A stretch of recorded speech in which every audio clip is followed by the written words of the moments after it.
tidak perlu pesimis dan tidak perlu malu dengan profesi seorang mahasiswa. Andai kata antum punya pekerjaan menyapu jalanan, pembersih toilet umum dan tidak mengganggu kuliah, lakukan selama halal daripada cuma nongkrong habiskan uang yang nacarang Pak BP ngurusi. Iya, kamera minta kampung yang bilang ini. Ya. Lebih baik demikian seperti Nabi Zakaria. Apa pekerjaannya? Najjara, pengumpul kayu bakar.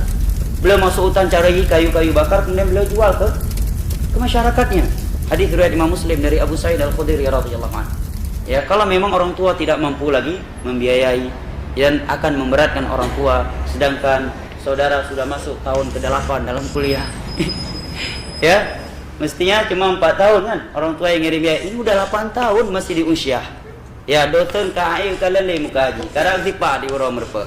Muka tak tahu kalian. Lagi hana muka lain yang lain. Ya, itu aja wajah yang nampak dalam kelas. Ya, alhamdulillah dosennya sabar. Macam enggak ada wajah lain di kelas ini. Udah tuh 8 tahun wajah dia masih ya masyhur dalam kampus. Ya. Kalau udah dibilang nama fulan enggak ada lain. Nama fulan yang udah tahun ke-8 itu ya. Tahu semua. Carilah pekerjaan sambil kuliah. Baik, Nabi kita keliling pasar jualan, ya kan?